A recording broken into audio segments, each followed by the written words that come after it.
Hi, welcome to Boring Money, Rich Life. I'm your host, Joy Hicks, and today we're going to talk about the different types of millionaires. So, one thing that I'm learning as I'm kind of just like studying money and studying different rules about finance and budgeting and all of these different things is that a lot of people don't really know how money works. And so, I'm listening to a lot of like YouTube videos as well just trying to understand different things. And so I wanted to kind of talk about the different types of millionaires because I feel like a lot of people kind of think, oh, becoming a millionaire is like impossible. And that's just because most people kind of look at being a millionaire as like you literally have $1 million in your hands. So I kind of just wanted to talk about the different ways or the different classifications of millionaires, just because I think sometimes people don't really know. So the first one that I was just kind of hinting at is called a liquid millionaire. And that's when you actually do have $1 million worth of cash, or it could be liquid assets. So let's say you have $1 million in stocks or crypto or something like that, but you have actual liquid capital or liquid assets of $1 million. And that's kind of what most people think of when they say, oh, I want to be a millionaire. And that's why actually becoming a millionaire seems so unreachable because it would be pretty difficult to kind of like save up $1 million. It's kind of difficult for most people to even save $5,000. And so that's why that type of millionaire, like an actual liquid millionaire, does kind of seem a little bit unreachable. But there's also net worth millionaires. And so that's when you have 1 million in total net worth. So that could be assets such as like real estate. So let's say you have a home and the actual value of your home is worth $1 million.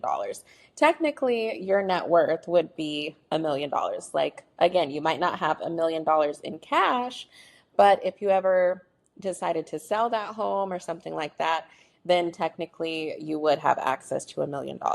And then also business equity. So let's say that you own a business and your business is valued at $1 million, or let's say your business does like $1 million in revenue or over $1 million in revenue, your net worth would still be worth a million as well. I also want to kind of talk about like different strategies or methods of how people kind of become millionaires. A common way is actually inheritance. And so that means that, let's say, your family has passed down some assets to you. Again, that could be a business, that could be real estate, or it could be cash or stocks or something like that. That's definitely a way to become a millionaire. And so this is kind of interesting because I did talk about how we're kind of in the great wealth transfer right now. And that's because a lot of baby boomers will soon be kind of passing down their assets.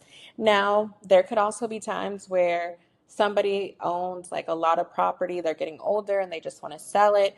So, we're kind of at this time now where a lot of assets are definitely going to be kind of transitioned to others. But inheritance is definitely one way. And then also corporate careers. So let's say that you were kind of working for a startup, and then because you're an early adopter of this startup, that you are able to kind of get all of this stock or all of these shares in this company.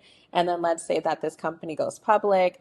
And now, because you've had so much stock in this company, or let's say that you've had some other type of like compensation package by working for them, and now you're actually a millionaire. So that's kind of like the early employees for like DoorDash and Amazon and all these different like tech startups. You can also see this happen in like finance as well. But definitely like corporate careers is a way to become a millionaire. And then also investing, of course. So smart investing in the right stocks, allowing compound interest to kind of build up your investment and things like that is definitely a way. And then also becoming an entrepreneur as well. So again, like scaling a business to $1 million or $1 million plus. So I just wanted to talk about it because, again, most people consider a millionaire to be somebody who has $1 million liquid. So think about like a pro athlete or something like that, and they have like this $30 million contract. That's what most people think of. But again, you can have assets, you can work for a startup and hit big. I mean, it doesn't happen as much as it did in like the 90s with the startups, but still, it's possible. Or also investing or building a business. So, again, I just wanted to kind of share that with you guys. But as always, what is one boring thing that you can do today to start fueling your rich life? I'm your host, Joy Hicks. Thank you for watching, and be sure to like and subscribe.